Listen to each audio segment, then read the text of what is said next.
Good afternoon sir. Yes sir. Good afternoon चल रहा है, इवनिंग चालू हो हम्म। गई। हाँ सर, गुड सॉरी सर। हाँ कोई बात नहीं बच्चों, कोई बात नहीं। Good evening everyone. Good evening sir. Good evening sir. Good evening sir. Good evening. Good evening sir. Good evening sir. Good evening बच्चों, गुड इवनिंग। तो मैं अपनी स्क्रीन प्रेजेंट कर रहा हूँ आप लोगों के साथ। ठीक है, स्क्रीन दिख रही है बच्चों मेरी? Yes sir. ठीक है। Yes yes sir. सर। हमारा जो टॉपिक चल रहा है, जो हमारी पहली क्लास थी, मतलब जो हमने क्लास स्टार्ट की थी, तो हमने क्लास की जो स्टार्टिंग की थी वो किस प्रकार से की थी? सबसे पहले तो मैंने आपको कंट्रोल सिस्टम का इंट्रोडक्शन दिया था, है ना? और उसके बाद कंट्रोल सिस्टम के इंट्रोडक्शन के बाद मैंने आपको बताया था कि जो कंट्रोल सिस्टम है वो क्या है। क्या बताया था मैंने आपको? कोई बताएगा क्या मुझे, क्या होता है control system? Sir control system हमें ये बताया था कि ये कंपोनेंट्स का कलेक्शन होता है सर। और इसमें कंपोनेंट्स को इस प्रकार जोड़ा जाता है कि सर वो सब मिलकर एक डिजायर्ड आउटपुट का प्रदान करते हैं। क्या बात है, वाह गजब, मजा आ गया। यही तो चाह रहा हूँ मैं कि कंट्रोल सिस्टम क्या है। ये बहुत सारे कंपोनेंट का कलेक्शन होता है जो कि मिलकर एज अ यूनिट एक स्पेसिफिक टास्क परफॉर्म करते हैं। ऐसा सिस्टम कंट्रोल सिस्टम कहलाता है। फिर क्या बताया था मैंने आपको? फिर मैंने आपको बताया था कि जो कंट्रोल सिस्टम है वो मेनली टू टाइप्स के होते हैं। कंट्रोल सिस्टम है वो मेनली टू टाइप के होते हैं। पहला बताया था मैंने आपको कि एक ओपन लूप सिस्टम होता है और दूसरा होता है क्लोज लूप सिस्टम। तो ओपन लूप सिस्टम में मैंने आपको क्या बताया था बच्चों? मैंने बताया था कि जो ओपन लूप सिस्टम होता है उसके दो इंपॉर्टेंट एलिमेंट होते हैं। एक होता है कंट्रोलर और दूसरा होता है प्रोसेसर।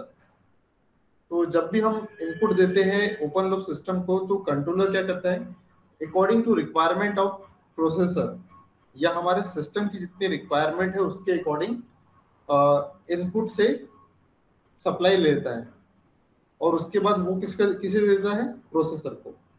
और प्रोसेसर जो भी प्रोसेस है उसकी, जैसे हीट करना है तो हीट करेगा, ठंडा करना है तो ठंडा करेगा, इस प्रकार से काम करेगा।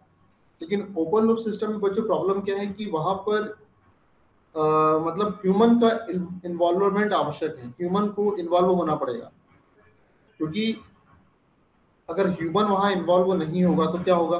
ह्यूमन यदि इन्वॉल्व नहीं होगा तो जैसे कि हमारा इमर्शन हीटर है, तो वो इमर्शन हीटर क्या करेगा? वो कंटिन्यूअसली चलते रहेगा जब तक कि आप उसे बंद नहीं करोगे। तो एक्सपीरियंस के बेसिस पे आप उसे बंद करते हैं। और वहीं पे यदि हम एक गीजर की बात करें तो गीजर में क्या होता है, एक टेम्परेचर हम सेट कर देते हैं कि अगर इतने टेम्परेचर पे हमारा पानी पहुंच गया, हमारे पानी का टेम्परेचर अगर इतना हो गया तो वो ऑटोमेटिकली बंद हो जाएगा। तो ये हमारा हो गया क्लोज लूप सिस्टम। तो मैंने आपको क्या बताया था कि जो कंट्रोल सिस्टम है वो मेनली टू टाइप के होते हैं। एक होता है ओपन लूप सिस्टम, दूसरा होता है close loop system. Close loop system में क्या होता है, एक फीडबैक होता है, वो आउटपुट को हमेशा सेंस करता है और इनपुट को भिजवाता है। ये मैंने आपको बताया था। फिर मैंने आपको बताया था कि जो कंट्रोल सिस्टम है, हमने कंपैरिजन भी किया था दोनों का, ओपन लूप सिस्टम और क्लोज लूप सिस्टम का हमने कंपैरिजन किया था। और उसके बाद हमने उसकी कैरेक्टरिस्टिक लिखी थी सब कुछ। फिर मैंने आपको बताया था कि अगर हम इलेक्ट्रिकली और मैकेनिकली देखें तो फिर अगेन कंट्रोल सिस्टम को दो पार्ट में कैटेगराइज किया है, डिवाइड किया है। तो मैकेनिकल कंट्रोल सिस्टम को फिर अगेन दो पार्ट में डिवाइड किया था। एक मैकेनिकल ट्रांसलेशनल सिस्टम था और दूसरा था मैकेनिकल रोटेशनल सिस्टम। तो जो मैकेनिकल ट्रांसलेशनल सिस्टम था, मतलब क्या हो रहा है उसमें, जब हम फोर्स अप्लाई करते हैं तो लीनियर मोशन होता है। और मैकेनिकल रोटेशनल सिस्टम में क्या होता है, वहाँ सिंपल सी बात है, जब हम फोर्स अप्लाई करेंगे, एक्चुअल में वहाँ फोर्स का नाम चेंज हो जाता है। वहाँ पे फोर्स का नाम कैसे चेंज हो जाता है? वहाँ फोर्स को हम टॉर्क बोलने लग जाते हैं। मूविंग बॉडी पर लगने वाले फोर्स को टॉर्क बोलते हैं, तो वहाँ हम टॉर्क लगाते हैं। तो टॉर्क लगाते हैं तो जैसे मैकेनिकल ट्रांसलेशनल सिस्टम में वहाँ क्या करते हैं, हम बॉडी के ऊपर फोर्स लगाते हैं। फोर्स लगाते हैं तो वहाँ पर क्या होता है, फोर्स लगाने के कारण वहाँ डिस्प्लेसमेंट क्रिएट होता है। तो जो डिस्प्लेसमेंट होता है उसके कारण वेलोसिटी वाली टर्म इंट्रोड्यूस होती है। लेकिन मैकेनिकल रोटेशनल सिस्टम में क्या हो रहा था, हम वहाँ मोशन होता है, वहाँ पे मोशन होता है। तो जब वहाँ मोशन हो रहा है तो हम वहाँ टॉर्क अप्लाई करते हैं। जब वहाँ हम टॉर्क अप्लाई करते हैं तो क्या होगा, वहाँ पे जो एंगुलर डिस्प्लेसमेंट होगा, डिस्प्लेसमेंट तो यहाँ भी होगा लेकिन एंगुलर डिस्प्लेसमेंट होगा। और जिससे कि वेलोसिटी तो प्रोड्यूस होगी, लेकिन कौन सी वेलोसिटी प्रोड्यूस होगी? एंगुलर वेलोसिटी प्रोड्यूस होगी। ऐसा वहां पर होता है, ठीक है। तो ये हमने पढ़ा। फिर मैंने आपको क्या बताया? फिर मैंने आपको बताया कि जो मैकेनिकल सिस्टम है वो दो प्रकार के होते हैं, मैकेनिकल ट्रांसलेशनल सिस्टम। तो मैकेनिकल ट्रांसलेशनल सिस्टम के तीन एलिमेंट होते हैं, एक तो मास एलिमेंट, दूसरा डैम्पिंग एलिमेंट और तीसरा इनर्शिया एलिमेंट। ये तीन एलिमेंट होते हैं वहां पर, ठीक है। फिर उसके बाद हमने क्या पढ़ा? उसके हर एक एलिमेंट कितना फोर्स एक्सपीरियंस कर रहा है, हर एक एलिमेंट कितना फोर्स एक्सपीरियंस कर रहा है, वो हमने डेरिवेशन निकाला, तीनों को जोड़ दिया, तो वो हमारे पास एक मैकेनिकल ट्रांसलेशनल सिस्टम की मैथमेटिकल मॉडलिंग आ गई। और ये जो मैथमेटिकल मॉडलिंग आई थी वो किस फॉर्म में थी बच्चों? वो डिफरेंशियल इक्वेशन के फॉर्म में थी। क्लियर है क्या ये बात बच्चों? ये बात क्लियर है? Yes sir. ठीक है। Yes sir. फिर उसके बाद हमने क्या अपना मैकेनिकल रोटेशनल सिस्टम स्टार्ट किया, मैकेनिकल रोटेशनल सिस्टम स्टार्ट किया। तो मैकेनिकल रोटेशनल सिस्टम है तो वहां पे भी तीन एलिमेंट है, वहां पर भी तीन एलिमेंट हमने पढ़े। एक तो वहां पर जैसे मैकेनिकल ट्रांसलेशनल सिस्टम में मास एलिमेंट था, तो यहाँ इनर्शिया एलिमेंट है। वहां पर क्या था? वहां पर डैम्पिंग एलिमेंट है, तो डैम्पिंग एलिमेंट यहाँ भी है। वहां भी स्प्रिंग एलिमेंट था, तो यहाँ भी स्प्रिंग एलिमेंट है, ठीक है। लेकिन जो स्प्रिंग है वहां पे, जो स्प्रिंग है वो अलग थी और यहाँ पे जो स्प्रिंग है वो अलग है। यहाँ पर स्पाइरल स्प्रिंग टाइप का कॉन्सेप्ट आ जाएगा, ये मैंने आपको बताया था, ठीक है।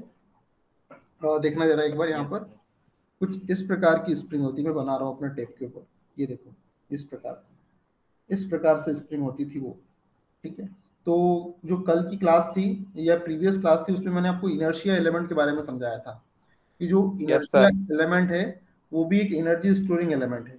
इनर्शिया एलिमेंट क्या है? ये भी एक प्रकार का एनर्जी स्टोरिंग एलिमेंट है, जो कि काइनेटिक एनर्जी की फॉर्म में एनर्जी को स्टोर करता है, और जिसकी एनर्जी कितनी होती है? 1/2 जे ओमेगा स्क्वायर होती है, जे ओमेगा स्क्वायर होती है।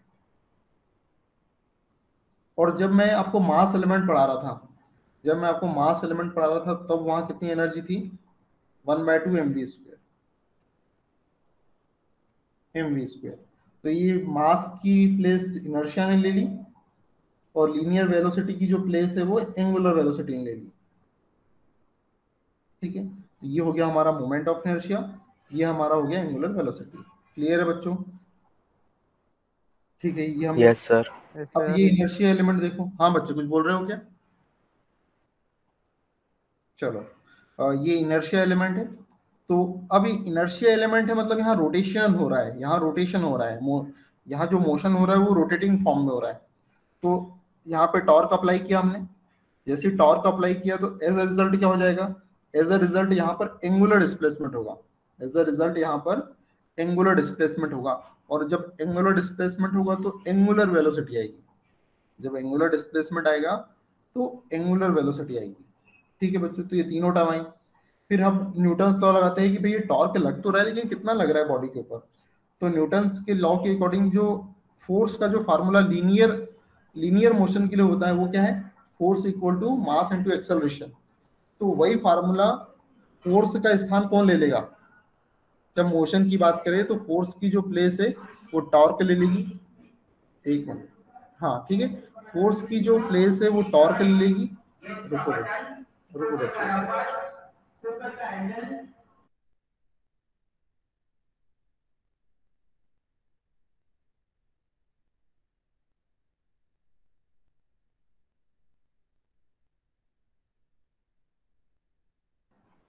ठीक है बच्चों। जो फोर्स है, फोर्स का जो प्लेस है वो किसने ले लिया? टॉर्क ने ले लिया।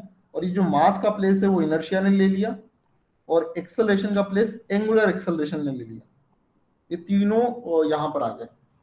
तो बस अब वैल्यू पुट कर दीजिए। यहाँ एक्सेलरेशन की वैल्यू कितनी थी? dv/dt थी। तो यहाँ एक्सेलरेशन की जो वैल्यू है वो क्या हो जाएगी? यहाँ d ओमेगा/dt हो जाएगी, क्योंकि यहाँ पे लीनियर वेलोसिटी थी, या एंगुलर वेलोसिटी आ जाएगी। तो अल्फा की प्लेस पे मैंने क्या रख दिया? d ओमेगा/dt। तो टॉर्क की इक्वेशन आ गई मेरे पास। अब ये जो एंगुलर वेलोसिटी है ये क्या है? आउटपुट है मेरा, और इनपुट मैंने टॉर्क अप्लाई किया। तो जब मेरा आउटपुट एंगुलर वेलोसिटी हो तो मेरे पास फर्स्ट ऑर्डर डिफरेंशियल इक्वेशन आती है टॉर्क की फॉर्म में। अब इस ओमेगा की जगह बच्चों मैं क्या लिख सकता हूँ? वेलोसिटी की जगह क्या लिख सकते हैं? dx/dt, rate of change of displacement. तो इस ओमेगा की प्लेस पे मैं क्या पुट कर दूंगा? d θ/dt। ठीक है, तो यहाँ पर आ जाएगा ये ओमेगा के प्लेस पे D theta by D T रख दिया मैंने, तो मेरे पास आ गया D square theta by D T square. तो ये टॉर्क की मेरे पास इक्वेशन आ गई, जो कि मैंने प्रीवियस क्लास में ये सब पढ़ा था। ठीक है बच्चों, अब हम आज नया एलिमेंट पढ़ने वाले हैं। ये हमारा आउटपुट है, ये हमारा इनपुट है। ठीक है, ठीक है बच्चों, कैमरा ऑन नहीं हुआ क्या? हो गया, ठीक है, चलो ठीक है बच्चों, हेडिंग डालिए। दूसरा एलिमेंट हेडिंग डालो, डैम्पिंग एलिमेंट। दूसरी हेडिंग डालो, डैम्पिंग एलिमेंट। ठीक है, क्या करता है बच्चों डैम्पिंग एलिमेंट? वहां क्या बताया था मैंने आपको, जब हम मैकेनिकल ट्रांसलेशनल सिस्टम पढ़ रहे थे, तो मैंने आपको बताया था कि जो डैम्पिंग एलिमेंट का जो मेन फंक्शन है वो फ्रिक्शन प्रोड्यूस करना है। तो यहाँ भी डैम्पिंग एलिमेंट का वही फंक्शन है, यहाँ भी ये फ्रिक्शन ही प्रोड्यूस कर रहा है। तो लिखो डैम्पिंग एलिमेंट, लिखते जाओ बच्चों साथ साथ में, डैम्पिंग एलिमेंट रिप्रेजेंट फ्रिक्शन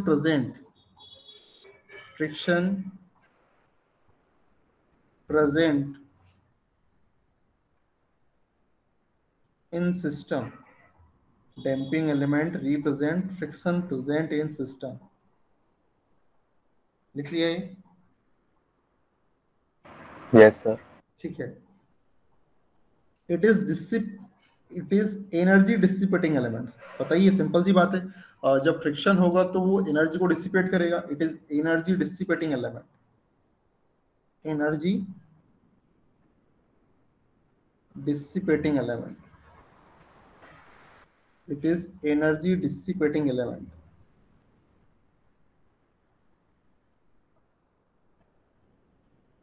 ठीक है, और जब एनर्जी को डिसिपेट करेगा तो बच्चों क्या होगा?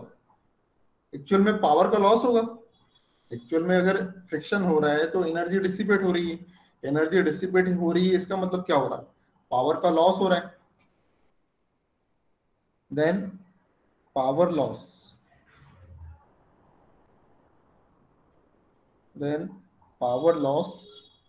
occurs in the form of heat। Hindi medium वाले बच्चों हिंदी में लिखवाना है क्या?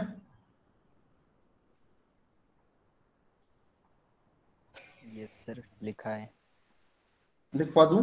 चलो ठीक है, लिखो बच्चों, ड्यू टू फ्रिक्शन। लिखो डैम्पिंग एलिमेंट कंट्रोल सिस्टम में, डैम्पिंग एलिमेंट कंट्रोल सिस्टम में फ्रिक्शन को रिप्रेजेंट करता है। डैम्पिंग एलिमेंट कंट्रोल सिस्टम में फ्रिक्शन को रिप्रेजेंट करता है।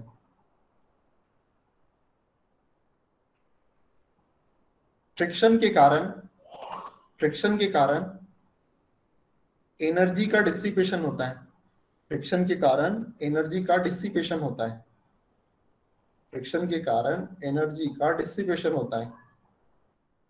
फ्रिक्शन के कारण एनर्जी का डिसिपेशन होता है, जिससे कि हीट की फॉर्म में पावर का डिसिपेशन होता है। जिससे कि हीट की form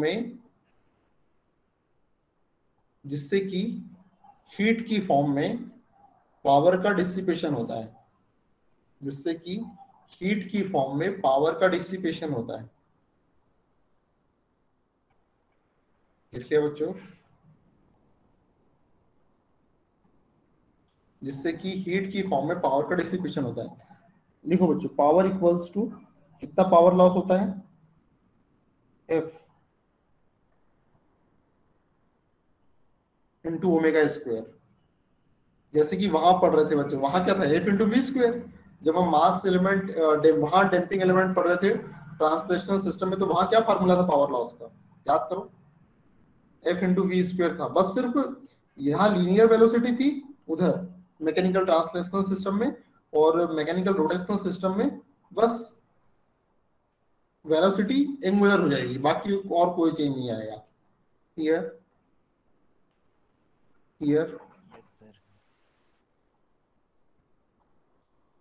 F damping coefficient, here F damping coefficient, here F damping coefficient, और ओमेगा जो है वो एंगुलर वेलोसिटी है, एंगुलर वेलोसिटी। हियर ओमेगा जो है वो एंगुलर वेलोसिटी। ठीक है बच्चों, लिखो ये साथ साथ, और उसके बाद ये डायग्राम बनाओ जो मैं बनाने वाला हूँ अब। ये डैम्पिंग एलिमेंट को रिप्रेजेंट करने वाला है ये डायग्राम। ये डैम्पिंग एलिमेंट को रिप्रेजेंट करने वाला है, ये डैम्पिंग एलिमेंट को रिप्रेजेंट कर रहा है। इसके जो दोनों एलिमेंट है वो दोनों एंड जो है वो फ्री है, फिक्स नहीं है। तो जब मैं इस पर टॉर्क लगाऊंगा, जब मैंने इस तरफ टॉर्क अप्लाई किया, तो उसकी कंडीशन में क्या होगा, इस साइड पे एंगुलर वेलोसिटी ओमेगा 1 प्रोड्यूस होगी, और इस साइड एंगुलर वेलोसिटी के कारण एंगुलर डिस्प्लेसमेंट होगा, जैसे थीटा 1 नाम दे दिया। इस तरफ इस टर्मिनल पर एंगुलर वेलोसिटी ओमेगा 2 प्रोड्यूस हुई, और इस टर्मिनल पर जो एंगुलर डिस्प्लेसमेंट हुआ वो थीटा 2 प्रोड्यूस हुआ। ठीक है, अब देखो बच्चों यहाँ पर क्या हो रहा है, ये इस प्रकार से हुआ। अब यहाँ पर एक है कि जो टॉर्क प्रोड्यूस हो रहा है, जो टॉर्क प्रोड्यूस हो रहा है बच्चों, जो ओरिजिनल टॉर्क है उसकी अपोजिट डायरेक्शन में प्रोड्यूस होगा। जो जैसे मैंने टॉर्क इस तरफ लगाया, जैसे मैंने टॉर्क इस तरफ लगाया, तो जो फ्रिक्शन प्रोड्यूस होगा वो क्या होगा, ये अपोजिट डायरेक्शन में प्रोड्यूस होगा। तो जो फ्रिक्शन टॉर्क है ये क्या होगा, ये ओरिजिनल टॉर्क, एक्चुअल टॉर्क की अपोजिट डायरेक्शन में हमारे पास फ्रिक्शन वाला टॉर्क आएगा।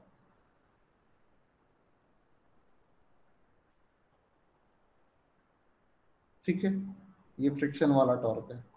तो यहाँ पर इसकी वैल्यू हो जाएगी F into omega 1 minus omega 2। वहां पे क्या था बच्चों, वहां पे जब हम फ्रिक्शनल वाला टॉर्क, डैम्पिंग फोर्स जो लग रहा था वो क्या था, F into V 1 minus V 2, याद करो यही था, यस सर। है ना। यस तो बस सर। बस अगर आपको मैकेनिकल ट्रांसलेशनल सिस्टम का मॉडल आ गया ना, तो आप ये वैसे ही कर लोगे कंपैरिजन करके कि यार यहाँ पे ये आता है वहां पे वो आता है। तो आपको इसको ज्यादा मेहनत नहीं करना पड़ेगा इसमें। ठीक है, अब इसको थोड़ा सा और सिंप्लीफाई कर लेते हैं। जो फ्रिक्शन टॉर्क है, ये हमारा एफ जो है ये डैम्पिंग कोफिशिएंट है। ओमेगा 1 की जो वैल्यू हो जाएगी वो कितनी हो जाएगी, D theta 1, D theta 1 by D T minus D theta 2 by D T. क्योंकि जो वेलोसिटी होती है वो क्या होता है, rate of change of displacement होता है। जो वेलोसिटी क्या होती है, rate of change of displacement. जब angular velocity equal to rate of change of angular displacement. तो बस ये वैल्यू यहाँ पुट कर दीजिए आप।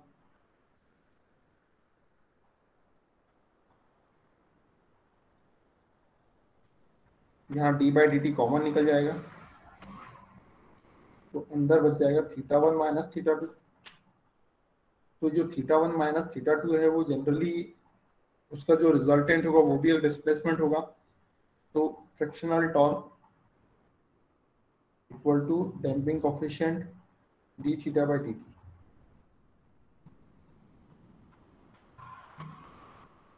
ये हमारा डिस्प्लेसमेंट आउटपुट है यहाँ पे, और ये फ्रिक्शन हो रहा है, ये इनपुट हो गया। ठीक है बच्चों,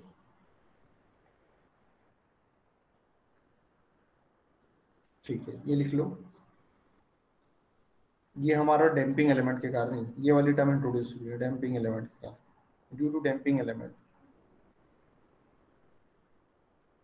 चलो कॉपी कर लो बच्चों इसे। हो गया बच्चों, लिख लिए, क्या कॉपी कर लिया। यस। ठीक है, बच्चों कुछ पूछना है तो पूछ सकते हो आप कभी भी। कोई डाउट आपको ये नहीं रखना है, आपको अगर कोई भी डाउट हो तो आप कभी भी पूछ सकते हो। चलो हेडिंग डालिए। ठीक है बच्चों, हेडिंग डालिए। तीसरा है स्प्रिंग एलिमेंट, लेकिन यहाँ पे रोटेशनल सिस्टम में इस स्प्रिंग का एक अलग नाम है, transitional spring element, transitional spring element. इसका फंक्शन क्या होता है बच्चों, ये क्या करती है, काइनेटिक एनर्जी, सॉरी, ये क्या करती है, ये भी एक एनर्जी स्टोरिंग एलिमेंट है। जो स्प्रिंग है वो क्या करता है, वो भी एनर्जी को स्टोर करता है। आपने जो स्प्रिंग है, जैसे हम पहले देख रहे थे, क्या देख रहे थे वहां पर हम, ये स्प्रिंग है, स्प्रिंग को मैंने खींचा, स्प्रिंग को मैंने खींचा तो उसके अंदर एक एनर्जी आ गई। कौन सी एनर्जी आ गई, वापस से अपनी पुरानी स्टेट में आने की एनर्जी आ गई। और वापस से अपनी पुरानी स्टेट में आने की जो एनर्जी है उसे क्या बोलते हैं, उसे पोटेंशियल एनर्जी बोलते हैं। वापस से अपनी स्थिति में आने की क्या बोलते हैं, पोटेंशियल एनर्जी बोलते हैं। ठीक है, तो ये जो ट्रांजिशनल स्प्रिंग एलिमेंट है, ये किस प्रकार का रहेगा, ये भी एक एलिमेंट है। लिखो दिस एलिमेंट, स्प्रिंग एलिमेंट लिखते जाओ बच्चों साथ में, spring element also store energy in the form of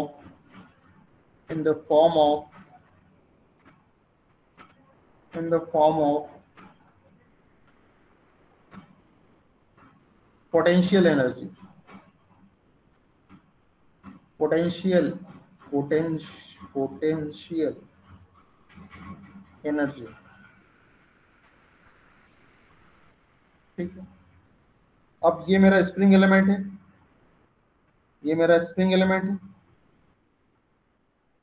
अभी तो मैं इसको ऐसे ही बना रहा हूं क्योंकि मुझे दो एंड दिखाना है। अगर मैं ऐसे ही बना लूं, एक्चुअल में ऐसी वाली स्प्रिंग है, पर मैं ऐसा बना रहा हूं ताकि आपको दो एंड दिख जाए इसमें। मैंने टॉर्क अप्लाई किया, तो यहां पर भी वेलोसिटी प्रोड्यूस होगी ω1, एंगुलर डिस्प्लेसमेंट प्रोड्यूस होगा θ1, और इस एंड पर वेलोसिटी, एंगुलर वेलोसिटी प्रोड्यूस होगी ω2, और यहाँ पर θ2। बनाओ बच्चे साथ साथ में, और समझाने के लिए मैं इस डायग्राम का यूज करूंगा, ये मेरी स्पाइरल स्प्रिंग है। ठीक है, अब ये नॉर्मल कंडीशन में है। अभी क्या किया मैंने, इसमें चाबी भर दी। आप याद करो उस खिलौने को जो हम कार चलाते थे, चाबी भरते थे और वो जाती थी आगे तक। क्या करते थे, उसमें यही वाली स्प्रिंग लगी रहती थी, स्पाइरल स्प्रिंग। इसमें हम चाबी भरते थे, तो हमने थीटा एंगल से घुमाया इसको, और थोड़ी और पास हो गई है, थोड़ा हमने और घुमा दिया उसको। तो सपोज करो मैंने थीटा एंगल से घुमा दिया इसको, मैंने थीटा एंगल से चाबी भर दी, घुमाया उसको, थीटा एंगल से चाबी भरी, थीटा एंगल से घुमाया। तो बच्चों क्या, मैं जितना ज्यादा घुमाऊंगा ये उतना ही विपरीत दिशा में, मैंने इस तरफ घुमाया उसे, तो उतना ही विपरीत दिशा में बच्चों टॉर्क लगाने की कोशिश करेगी। क्या सही बोल रहा हूँ? Yes sir. है ना? वो तो ये जो वापस से जो टॉर्क लगता है उसको रीस्ट्रेनिंग टॉर्क बोलते हैं। तो ये किस पर डिपेंड करेगा बच्चों, जितना हमने घुमाया है इसको, जितना थीटा एंगल है, तो जो रीस्ट्रेनिंग टॉर्क है वो किसके प्रोपोर्शनल हो जाएगा यहाँ पर, रीस्ट्रेनिंग टॉर्क प्रोपोर्शनल टू थीटा। जितना ज्यादा आप घुमाओगे, जितनी आप चाबी भरोगे, उतना ज्यादा रीस्ट्रेनिंग टॉर्क का अपोजिट डायरेक्शन में लगेगा। तो इसकी वैल्यू कितनी हो जाएगी, रीस्ट्रेनिंग टॉर्क की, इसकी जो वैल्यू हो जाएगी वो हो जाएगी k इंटू थीटा। जब प्रोपोर्शन हटेगा तो एक कांस्टेंट लगेगा जिसकी वैल्यू रहेगी k थीटा। ठीक है, तो ये हो गया रीजनिंग। ठीक है बच्चों, ये कॉपी कर लो आप। ठीक है, कॉपी करो। तो बच्चों क्या हुआ, ये कॉपी करो आप। हमने तीनों एलिमेंट देख लिए, मैकेनिकल रोटेशनल सिस्टम के भी तीनों एलिमेंट देख लिया। सबसे पहला एलिमेंट कौन सा देखा हमने, इनर्शिया एलिमेंट देखा। तो इस इनर्शिया एलिमेंट के कारण कितना टॉर्क लग रहा है, इनर्शिया एलिमेंट के कारण जो टॉर्क लग रहा है वो कितना लग रहा है, J D square theta by D T square. यही क्या बच्चों? यस सर, यही है। यही है ना? ठीक है। फिर दूसरा एलिमेंट कौन सा देखा था हमने, डैम्पिंग एलिमेंट। दूसरा एलिमेंट हमने डैम्पिंग एलिमेंट देखा था, और इस डैम्पिंग एलिमेंट के कारण कितना टॉर्क प्रोड्यूस हो रहा है, damping torque F into D theta by D T. ये इतने ही क्या बच्चों? Yes sir. है ना, D theta by D T. एक तीसरा एलिमेंट जो था हमारे पास वो क्या था, हो गया, एक हो गया इनर्शिया और डैम्पिंग, और तीसरा हो गया transitional spring element. Transitional spring element, transitional spring element. तो जो ट्रांजिशनल स्प्रिंग एलिमेंट है उसके कारण जो रेजिस्टिंग टॉर्क लगा वो कितना है, के थीटा। तो बच्चों तीनों एलिमेंट के कारण कितना टॉर्क लगेगा वो क्लियर हो गया मेरे पास। ठीक है, तो कितना टाइम बचा है बच्चों के पास? है आपके पास थोड़ा सा टाइम। अटेंडेंस तो मैं भाई ऐप के माध्यम से ले लूंगा। तो ये तीनों एलिमेंट है, तो अब मैं एक ऐसा सिस्टम बनाता हूँ जहाँ तीनों मिल जाए मुझे। एक ऐसा सिस्टम क्रिएट करता हूँ जहाँ पे तीनों एलिमेंट मिल जाए मुझे। चलो बनाते हैं। ये लो एक बनाओ बच्चों, साथ साथ बनाओ। ये एक शाफ्ट है, ये एक शाफ्ट है, ये एक शाफ्ट है।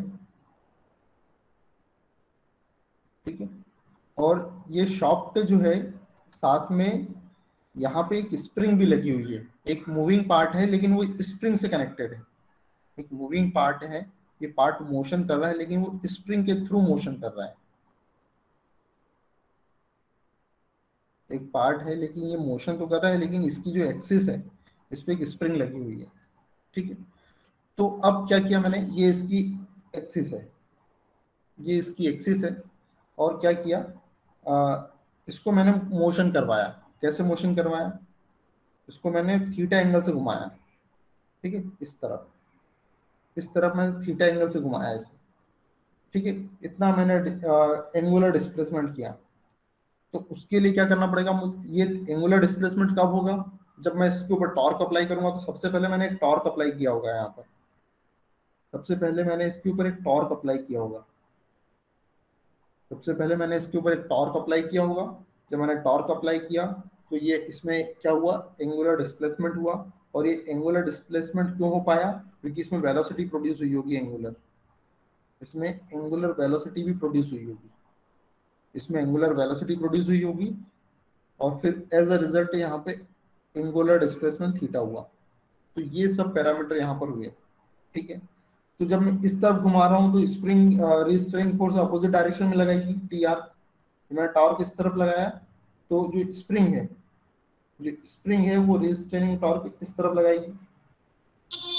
ठीक है, और ये जो डैम्पर है, यहाँ पे जो डैम्पिंग एलिमेंट लगा हुआ है इस शाफ्ट के क्रॉस, शाफ्ट के पास में जो डैम्पिंग एलिमेंट लगा हुआ है वो क्या करेगी, वो भी जो फोर्स लगाएगी वो किधर लगाएगी, टॉर्क के अपोजिट डायरेक्शन में,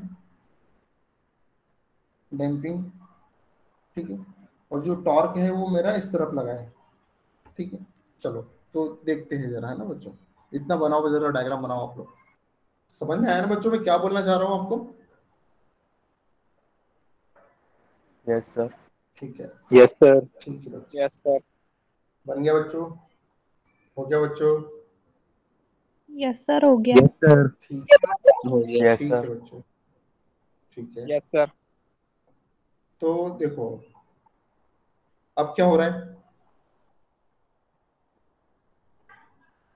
अब मैं एक हेडिंग डालूंगा, रिजल्टेंट टॉर्क। कितना रिजल्टेंट टॉर्क प्रोड्यूस हो रहा है वो मुझे निकालना, resultant torque on inertia of disc. ये जो डिस्क का इनर्शिया है इसके ऊपर कितना टॉर्क लग रहा है वो मुझे निकालना है। तो देखो बच्चों, इस डिस्क के इनर्शिया पे कितना टॉर्क लग रहा है, उसके लिए सबसे पहले तो मैंने एक एक्सटर्नल टॉर्क अप्लाई किया। एक बार पूरा फिर से मिटा के फिर से कर रहा है। देखो सबसे पहले मैंने एक एक्सटर्नल टॉर्क लगाया। ठीक है, ये एक्सटर्नल टॉर्क मैंने अप्लाई किया सबसे पहले। तो ये एक्सटर्नल टॉर्क क्या करेगा, इस इनर्शिया को मेंटेन करने की कोशिश करेगा, लेकिन माइनस, लेकिन जो इसके अंदर स्प्रिंग लगी है, लेकिन इसके अंदर जो स्प्रिंग लगी है वो क्या करेगी, विपरीत दिशा में एक रिस्ट्रेनिंग टॉर्क लगाएगी। तो इसलिए मैंने माइनस टी आर ले लिया, क्योंकि जो स्प्रिंग है वो नेगेटिव डायरेक्शन में एक फोर्स लगाने वाली है, इसलिए मैंने उसको टी आर को नीचे कर लिया। एक बात और बच्चों, ये जो इसके अंदर जो डैम्पिंग एलिमेंट लगा हुआ है ये क्या करेगा, फ्रिक्शन प्रोड्यूस करेगा। तो वो भी तो एक्चुअल टॉर्क मैंने जिस तरफ लगाया उसकी अपोजिट डायरेक्शन में फ्रिक्शन प्रोड्यूस करेगा। तो जो डैम्पिंग की जो डायरेक्शन है वो भी कैसे लूं मैं, वो भी तो मुझे नेगेटिव लेना पड़ेगा।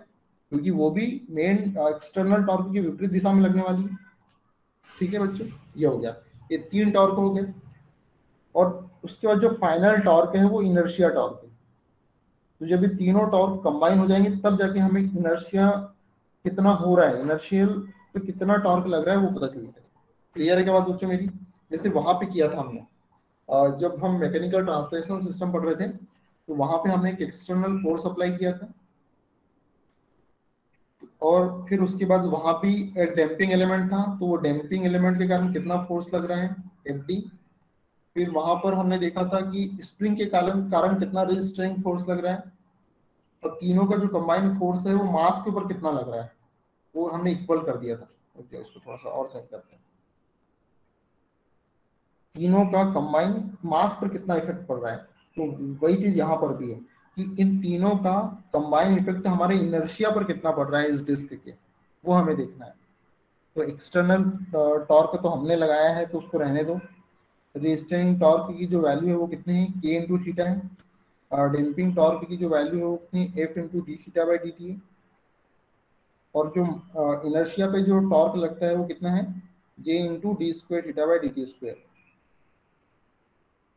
बस एक्सटर्नल टॉर्क की यहाँ से वैल्यू निकाल लो कि external torque equal to J D square theta by D T square plus F D theta by D T plus K theta.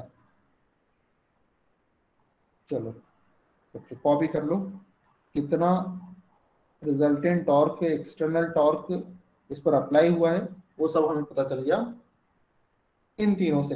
अब देखो बच्चों एक चीज और, ये एलिमेंट किसके कारण आया, इनर्शिया के कारण। ये एलिमेंट किसके कारण आया, डैम्पर के कारण। ये एलिमेंट किसके कारण है, स्प्रिंग के कारण। अगर इसमें स्प्रिंग नहीं है तो ये एलिमेंट को हटा देंगे, अगर इसमें डैम्पर नहीं है, डैम्पिंग एलिमेंट नहीं है तो ये पोर्शन को हटा देंगे, और इसमें यदि इनर्शिया नहीं है तो इसे हटा देंगे। तो ये हमारा टोटल कितना एक्सटर्नल टॉर्क अप्लाई हुआ है हमारे डिस्क के ऊपर वो हमें पता चल जाएगा इससे। और ये हमारे पास ये मैथमेटिकल मॉडलिंग है मैकेनिकल रोटेशनल सिस्टम की, ये मैथमेटिकल मॉडलिंग है, मैथमेटिकल इक्वेशन है मॉडलिंग की, मैथमेटिकल इक्वेशन मैथमेटिकल मॉडलिंग की in the form of differential equation. ठीक है बच्चों, इतना कॉपी कर लो। ठीक है,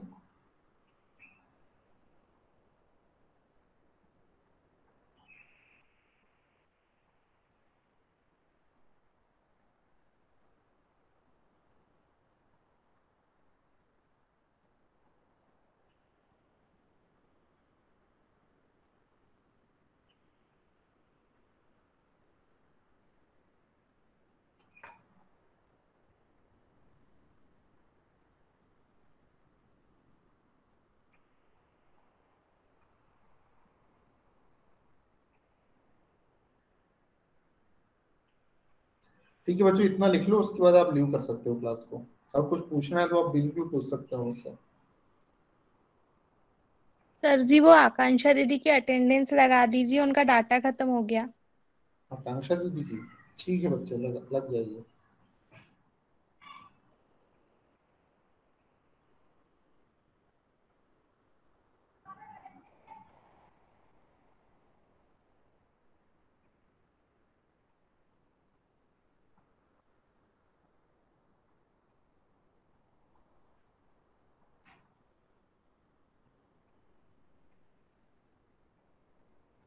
सर इसे एक बार और बता दीजिए सर। क्या बताऊं बच्चे, ये जो डेरिवेशन कैसे आया ये,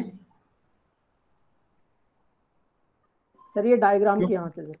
अच्छा डायग्राम के यहाँ से देखो क्या हो रहा है बच्चे। ये एक डिस्क है, ये एक डिस्क है जो रोटेट करती है, और एक इससे कनेक्टेड है, सॉफ्ट से कनेक्टेड है, और ये एक स्प्रिंग से जुड़ी हुई है। ठीक है, अब मैंने इस पर टॉर्क लगाया, तो जब मैंने टॉर्क लगाया तो ये थीटा एंगल से घूमेगी ना बच्चे, ये जो डिस्क है वो थीटा एंगल से घूम जाएगी। तो जब ये थीटा एंगल से घूमेगी डिस्क, तो ये स्प्रिंग भी थीटा एंगल से घूम जाएगी। तो उस कंडीशन में जो रिस्ट्रेनिंग टॉर्क लगेगा वो क्या लगेगा, इस स्प्रिंग जिस दिशा में घूमी है उसके विपरीत दिशा में लगेगा। समझ में आ रही है बात? तो एक रिस्ट्रेनिंग टॉर्क लगा। जब मैंने एक एक्सटर्नल टॉर्क अप्लाई किया तो स्प्रिंग के कारण एक रिस्ट्रेनिंग टॉर्क लगा। और ये जो डैम्पर है इसमें एक डैम्पिंग एलिमेंट भी कनेक्टेड है इस सॉफ्ट के अक्रॉस, इसमें एक डैम्पिंग एलिमेंट भी है। तो जब मैंने इस तरफ इसे घुमाया जो जिधर मेरा हाथ जा रहा है और एरो जा रहा है जिस उस तरफ मैंने घुमाया, तो ये जो डैम्पिंग एलिमेंट है विपरीत दिशा में, इसका काम ही फ्रिक्शन प्रोड्यूस करना। तो फ्रिक्शन तो हमेशा लगाया गया बल के विपरीत दिशा में लगता है, जो फ्रिक्शन लगता है वो लगाया गया बल के विपरीत दिशा में लगता है। तो मैं एक्सटर्नल टॉर्क इस तरफ लगा रहा हूँ, तो जो डैम्पिंग टॉर्क है वो क्या लगेगा, विपरीत दिशा में लगेगा। समझ में आ रही क्या बात बच्चे? ठीक है। Yes sir. तो जब अब ये इसमें कितने कितने टॉर्क आ गए, एक तो एक्सटर्नल टॉर्क आ गया, एक रीस्ट्रेनिंग टॉर्क आ गया, एक डैम्पिंग टॉर्क आ गया। तो तीनों के कारण हमारे जो डिस्क का इनर्शिया है उस पर इफेक्ट पड़ेगा। तो इन तीनों का जो कंबाइन इफेक्ट है उसका जो कहाँ इफेक्ट पड़ेगा, हमारे डिस्क के इनर्शिया पर असर पड़ेगा। ठीक है, तो बस ये रख दिया मैंने। जब एक्सटर्नल टॉर्क इस डायरेक्शन में है और रीस्ट्रेनिंग टॉर्क उसके विपरीत दिशा में, इसलिए नेगेटिव ले लिया। डैम्पिंग टॉर्क भी उसके विपरीत दिशा में रहता है, इसलिए उसको भी नेगेटिव ले लिया। और तीनों का जो कंबाइन इफेक्ट है वो हमारे इनर्शिया पे पड़ने वाला है डिस्क के, तो उसको हमने एक साइड ले लिया। बस टी एक्सटर्नल जैसा का वैसा रख दिया। रीस्ट्रेनिंग टॉर्क के थीटा होता है, ये लिखा है यहाँ पे। हमारा जो डैम्पिंग टॉर्क है वो क्या होता है, F into D theta by D T होता है, तो यहाँ रख दिया। और इनर्शिया जो टॉर्क वो होता है J D square theta by D T square होता है, तो यहाँ रख दिया। और एक्सटर्नल टॉर्क की वैल्यू पता करना था, तो बाकी माइनस वाली टर्म को सबको इस तरफ भिजवा दिया। तो मेरे पास एक मैथमेटिकल इक्वेशन आ गई मैकेनिकल रोटेशनल सिस्टम की, जो कि डिफरेंशियल इक्वेशन के फॉर्म में है। समझ में आई क्या बात बच्चे? यस सर, आ गया। ठीक है। अब ये अगर मेरे सिस्टम में अगर इनर्शिया नहीं है तो ये वाली टर्म हटा दूंगा, मेरे सिस्टम में स्प्रिंग नहीं है तो ये वाली टर्म हटा दूंगा, मेरे सिस्टम में डैम्पिंग नहीं है तो ये वाली टर्म हटा दूंगा। समझ में आई क्या बात बच्चे? Yes yes sir. सर। ठीक है बच्चों, तो और कोई डाउट तो नहीं है? No sir. वो तो फिर ये वीडियो देख लेना, ठीक है? ये वीडियो अपलोड हो जाएगा शाम तक। Okay sir. ठीक है बच्चों, Yes, sir. वीडियो में कोई कमी तो नहीं है?